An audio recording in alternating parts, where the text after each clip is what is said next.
네,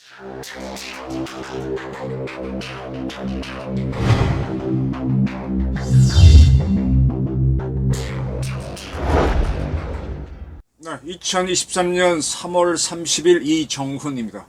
오늘도 전두환 전 대통령의 손자 전우원 씨 이야기를 해볼까 합니다. 그는 이렇게 얘기했습니다. 현재 광주에 가 있죠. 항상 두려움에 이기적인 마음으로 도피해 오던 곳인데. 그는 우선 이제 며칠 전에 한국에 들어왔죠. 바로 마약 수사대에 체포가 됐습니다. 서울 마포경찰서에서 조사를 받다가 본인이 대마초를 흡입했다고 밝혔음에도 불구하고 음성으로 나왔습니다. 간이 검사에서. 그러나 좀 더 자세한 거는 더 두고 봐야 되는데, 일단 어제네요. 29일 저녁 8시쯤 마포경찰서에서 석방이 됐습니다. 마약범죄수사대가 마포경찰서 하나 있는 모양이죠. 그래서 바로 SBS가 제공한 차량을 타고 광주로 가서 3월 30일 자정을 새벽 0시 40분 광주에 도착했습니다. 그래서 한 말이 광주에는 처음 와온다. 항상 두려움에 이기적인 마음으로 도피해 오던 것인데 천사 같은 마음으로 환영해줘서 감사하다. 이런 말을 광주에서 처음 밝혔습니다.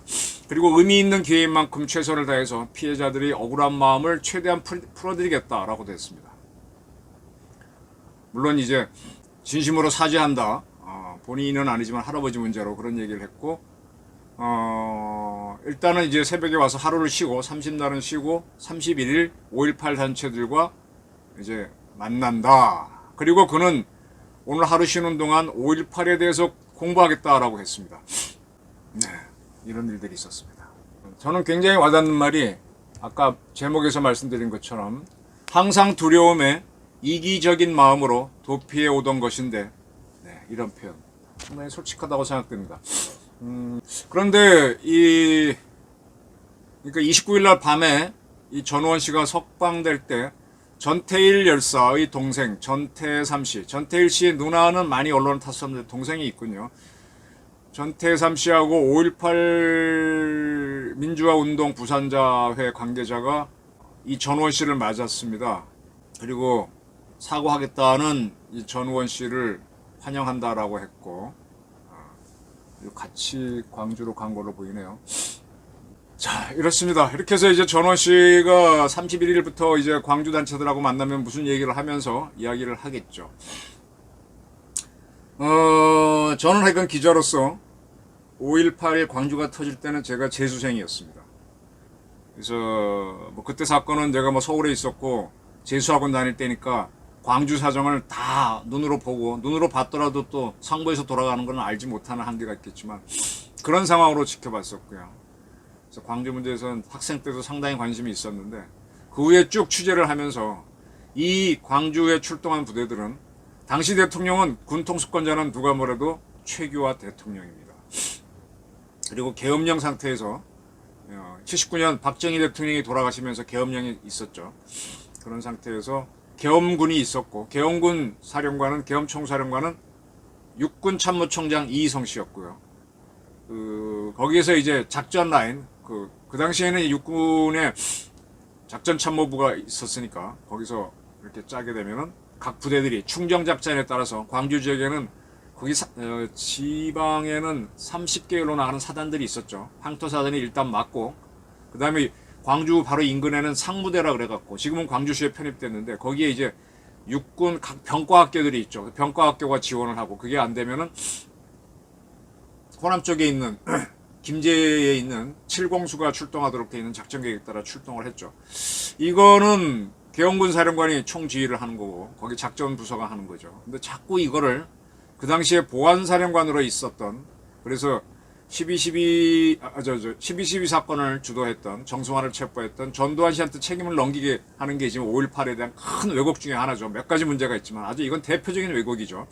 그 전두환 씨가 그 이후에 대통령이 됐고, 그것 때문에 이제 5.18의 모든 책임을 전두환한테 덮어씌우면서 학살자 그러는데, 저는 제 나름대로의 명예를 걸고 이 전두환이 학살자라고 하면은 동학을 좌파들은 혁명이라고 주장하는데 그 동학 혁명군을 몰살시킨 고종, 그리고 고종은 관군호도 안 되니까 청나라 군대하고 일본 군대까지 불러들여서 특히 우읍지 전투에서 일본 군인들이 시천주, 조화정, 영세불망, 만사지 이렇게 그리고 이제 죽창 들고 나온 죽창 들고 있다가 앉으면은 대나무가 쭉 올라오니까 죽산, 일어서면은 흰옷 입었으니까 백산, 죽산, 백산 그러한 동학군을 몰살시키게 한 사람이 바로 조선의 주권자 고종인데 그 고종이 일본에게 나라를 물론 구체적으로 넘긴 건 아들 때 순종 때이긴 하지만 그렇다는 이유로 어느 누구도 학살자라고 안 하는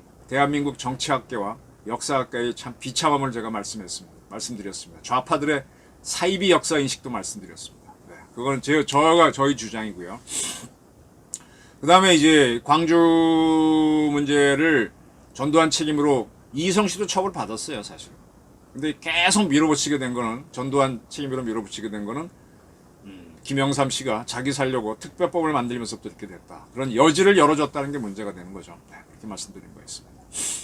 자, 이렇게 해서 이제 그런 상태에서 이 전우원이라는 친구가 자기 아버지가 이 두 아들을 돌보지 않았죠. 또 이혼을 하면서 어머니도 경제적으로 어려워서 또 건강도 나빠져서 거기도 관계가 어려웠고 그런 상태에서 형은 그래도 미국에서 좋은 대학 나와가지고 사회생활 하는데 이 친구는 실패하면서 뭐 멘탈이 무너졌는지 마약을 하면서 이제 난 우리 할아버지는 학살자다 뭐 그랬고 말씀드린 대로 이순자 여사는 둘째 아들 재용 씨가 굉장히 힘들어지니까 본인이 어려운 생활 속에서도 돈을 보내서 졸업하게 만들었는데 네, 이 손자는 우리 할머니가 집에서 스크린 골프 치는 사진까지 공개하면서 완전히 집안을 날려버렸습니다. 네, 그 좋습니다. 뭐 집안마다 그럴 수도 있고요. 말하지 않아서 그렇지 다 부끄럽고 창피한 건 다 있습니다. 이 말씀을 드리고 싶습니다. 박원순 서울시장. 이 박원순 씨에 대해서는 저도 많은 이야기 듣고 있습니다. 경기고등학교 70회죠. 70회 그 주변 사람들이 박원순 씨하고 같이 지낸 사람들이 뭐 한둘입니까? 박원순 씨는 단국대학 나왔습니다. 단국대학 나온 제 친구가 박원순 씨는 단국대학교 역사학과, 사학과를 나왔는데 사학과 나는 사람이 저 얘기하는 게 있죠. 근데 항상 박원순 씨를 서울대 나온 걸로 아는데 서울대 중퇴 단국대 졸업입니다. 이 양반이 뭐 시민운동 뭐 아름다운 관계 어쩌고 저쩌고 하다가 이 절대로 빠꾸하지 않는다. 철수하지 않는다. 안철수. 안철수 씨 덕택에 안철수는 항상 또 철수죠. 예. 이번에 국힘당 경선에서도 또 안 됐고 그 전에 국힘당 대통령 후보 결정에서도 본인이 이제 끝까지 간다고 하다가 윤석열 후보 단일화를 해줬고 뭐 끄죽쭉쭉 늘 철수하는 또 철수 우철수죠. 이 양반이 처음 철수를 했던 게 그때는 안철수 씨가 인기가 좋았는데 서울시장 후보를 박원순으로 해주는 바람에 박원순 씨가 오세훈 이후에 서울시장이 됐고 그리고 가다가 성추행 문제로 본인이 극단적인 행동을 했습니다. 극단적인 행동을 한 장소는 저도 잘 아는 성균관대학교를 정면으로 바라봤을 때 오른쪽에 있는 와룡공원 거기가 여름철 더울 때였죠. 그렇다고 하더라도 숲이 이파리가 짙어졌다고 하더라도 그렇게 참 어떻게 하기 극단적인 행동을 하기 어려운 많이 공개된 산지인데 거기서 세상을 떠났습니다. 이분의 젊었을 때 시절은 뭐 운동을 했다니까 그건 그럴 수 있는데 정치인의 행동하고 마지막 죽을 때의 이유는 참 그렇죠. 그런데 지금 4월 1일 만우절날인가요? 그날 현재 이제 박원순 씨 묘소는 고향 이분이 원래 경남 창녕 사람인가 그렇죠. 거기에 있는 묘소를 모란공원으로 옮긴답니다. 모란공원은 전태일 열사 뭐 등등 이 왼쪽에서 민주화 운동했던 사람들이 많이 있는 데죠. 글로 옮겨간답니다. 그런데 재작년 21년 9월에는 한 남성이 이 창녕에 있던 박원순 씨 묘소를 파헤친 사건이 있었대요. 때문에 이제 유족들이 이걸 옮겼으면 한다라고 해서 그때 왜 이걸 했는지는 왜 이렇게 누가 파헤쳤는지는 제대로 아직 나온 적이 없는데 이 노동운동과 또 민주화 운동을 했다는 분들이 있는 이쪽으로 옮긴다라고 합니다. 박원순 씨 어떻게 평가하십니까? 이 사람 살아온 거는요. 살아온 그것보다도 나중에 기록 때문에 확 평가가 달라집니다. 지금 성추행 문제를 놓고 박원순 시장을 보호하려고 하는 사람들이 굉장히 많았죠. 그러나 이 전두환 전 대통령에 대해서는 그렇게 하는 사람들이 거의 없었습니다. 박정희 대통령이 대한민국 경제 기적을 만든 건 맞지만 전두환 대통령은 박정희 정부가 과도하게 투자했던 중화학공업에 대한 투자 때문에 경제가 휘청거리는 그거를 살려냈죠. 경제 구조조정을 해서 살려내고 재임 중에 우리나라 국부를 3배로 늘렸죠. 우리나라 국가 GNP를 3배나 늘렸습니다. 8년 사이에. 굉장히 고무적인 성장을 한 사람입니다. 박정희가 시작하고 전두환 때 마무리를 잘했기 때문에 지금까지 성장이 이어지고 있는 겁니다. 근데 우리는 본인이 지휘하지도 않은 광주 작전을 모두 전두환 책임으로 해서 덮어 씌웠죠. 물론 다른 거는 뭐 할 수 있지만 이거는 적어도 아닙니다. 그렇게 해서 이제 멘탈이 약한 손자가 뭐 약을 먹고 광주까지 가게 됐습니다. 자, 그건 그거고 지금 전두환 전 대통령은 모든 게 추징당했죠. 추징하지 못한 게 이순자 여사가 돌아가신 아버지로부터 받은 상속재산, 그거를 바로 전액을 넣고 연금으로 받는 즉성연금만, 그건 이제 이순자 여사 돈이니까 하지 못했고, 집은 뺏었다가 정부가 가져갔다가 경매를 했을 때 그 관계자가 사갖고 다시 돌려줬죠. 사실하고. 그래서 그건 그렇게 돼버렸고, 지금 전두환 씨가 돌아가심으로 인해서 더 이상 추징할 수가 없습니다. 그 자녀들은 다 상속 포기를 했기 때문에, 상속을 하겠다 그랬으면 그 추징금을 갚아야 되는데 이순자 이제 다 갚지를 못, 이제 끝났죠, 그걸로.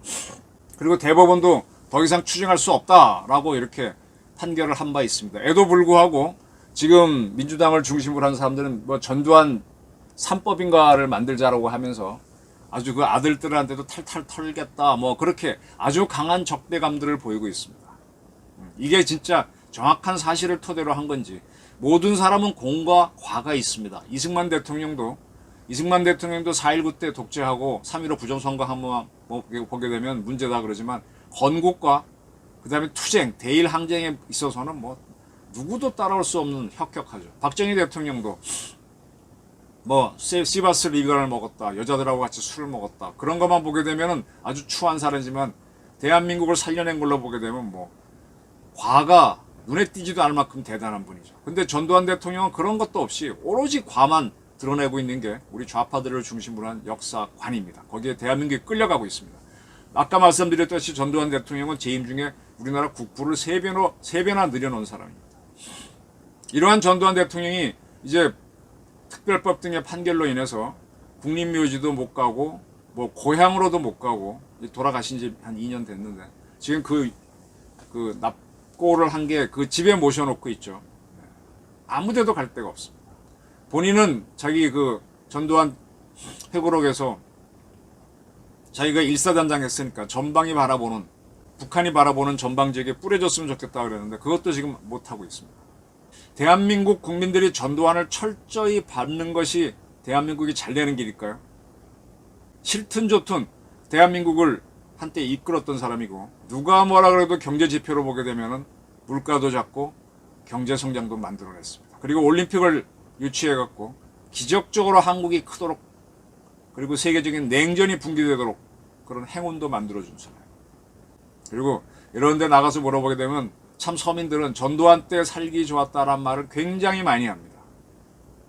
거듭해서 말씀드리지만 전두환 대통령은, 박정희 대통령은 본인이 정치장을 만들지 않고 JP나 이우락이 했기 때문에 거기서 둘이 갈등이 심했죠. 그걸 쭉 지켜보면서 이 사람은 2인자를 두면 안 되고 해서 본인이 돈을 만들어 뿌렸습니다. 그건 문제가 될 수 있어요. 뭐 본인도 일부 썼겠죠. 거기에 대한 처벌은 받으면 되는 건데, 5.18이라고 하는 걸 대포 씌워가지고 이 좌파들이 하여간 보수를 이기지 못하니까 두 가지 작전을 쓰잖아요. 전두환의 업적을 철저히 깡그리 무너뜨리는 거 하고, 한일 관계가 대한민국 발전에 큰 기여를 했습니다. 이걸 박정희 대통령이 시작해서 쭉 끌고 온 건데, 그 한일 관계를 끊어내고 전두환을 악마로 만드는 게 좌파들의 한 30년, 50년 공작입니다. 이제 반일 문제는 윤석열 대통령이 어지간히 극복해주고 있는데, 전두환이 살인자다라는 거는 아직도 극복이 안 되고 있습니다. 근데 이제 저 약쟁이 손자까지 와서 저러고 있으니까 더 좋겠죠. 좋습니다. 다 좋은데, 저기는 저 손자가 저렇게 하는데 박원순 씨는 세상을 떠날 때 어떻게 떠났습니까? 그런데 이 좌파하는 사람들은 이분을 모란공원에 당당히 모시고 싶습니까? 물어보고 싶어요. 그리고 이 방송 보시는 분들은 전두환 대통령을 계속 저렇게 뭐 유해도 어디 둘 때도 그렇게 두는 게 옳다고 보십니까? 진짜 우리 사회가 솔직하게 논의할 걸 논의했으면 좋겠습니다. 5.18이 다가오고 있습니다. 경청해 주셔서 감사합니다.